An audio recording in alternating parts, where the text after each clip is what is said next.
Bismillahirrahmanirrahim. Bismillah wa bihamdi. Assalamualaikum warahmatullahi wabarakatuh. Mohon maaf Ustaz, izin bertanya, kenapa kaum Wahabi itu, apakah betul kaum Wahabi itu berpegangan dengan Al-Quran dan hadis? Lantas kalau betul, kenapa orang Wahabi itu melarang bersolawat kepada Nabi dan berzikir, padahal jelas di dalam Al-Quran Allah menjelaskan dengan firman-Nya, innallaha wa malaikatahu yusalluna 'alan nabi ya ayyuhalladzina amanu sallu 'alaihi wa sallimu taslimat. Dan kenapa orang Wahabi itu melarang kita berzikir padahal ada tertera di dalam Al-Quran, fi buyutin adinallahu an turfa ayyudhkara fiha ismuhu fi guduwi wal asal. Lantas apakah betul paham Wahabi itu berpegang dengan Al-Quran dan hadis, dan padahal dia melenceng dari apa yang dia pegang itu? Sekian, wallahul muwaffiq wal hadi ila sabilir rasyad. Assalamualaikum warahmatullahi wabarakatuh. Waalaikumsalam warahmatullahi wabarakatuh.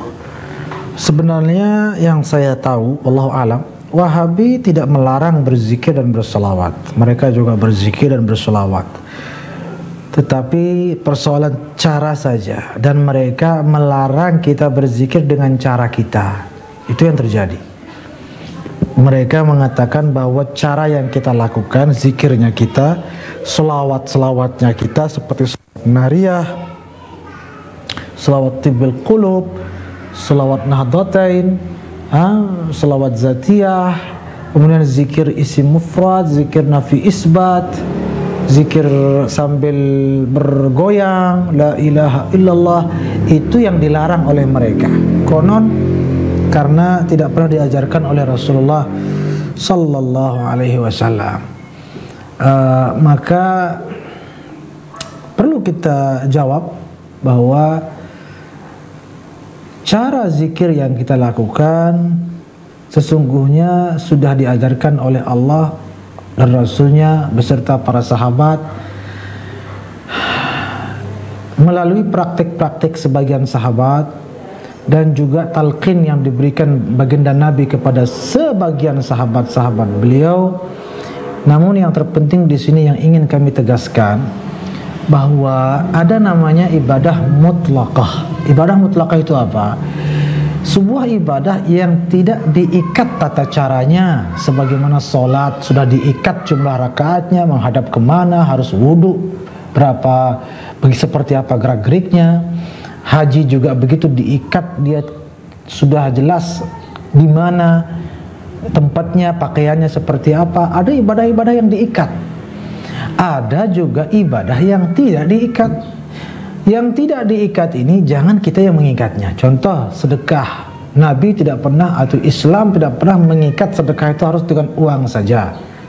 Boleh dengan laptop, boleh dengan pesawat, boleh dengan senyum, boleh dengan pertolongan apa saja ringan-ringan, itu juga bersedekah. Ada yang datang mengikat, tidak boleh sedekah dengan rupiah, tidak boleh dengan dolar, tapi dengan real saja yang boleh. Anda yang tidak paham agama. Begitu juga ibadah zikir adalah termasuk bagian daripada ibadah yang tidak diikat. Qiyaman wa qu'udan wa ala junubikum, kata Allah, berdiri, dalam keadaan duduk, dalam keadaan berbaring, berzikirlah.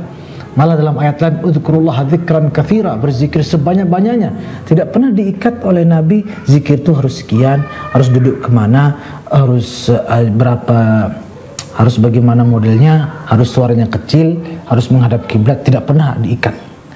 Karena tidak pernah diikat, maka silahkan lakukan bagaimanapun caranya. Tiba-tiba ada orang yang membatas-batasi dan mengikat, dia ini yang melakukan bid'ah, dia ini yang melakukan sesuatu yang tidak pernah dilakukan oleh Nabi. Kenapa? Nabi tidak pernah mengikat. Kenapa Anda datang mengikat dan membatas-batasi? Oleh karena itu, mari pada akhirnya saya mengajak kita saling menghargai, saling menghormati, dan saling mendoakan mudah-mudahan semua kita diterima di sisi Allah Subhanahu wa taala. Amin ya rabbal alamin.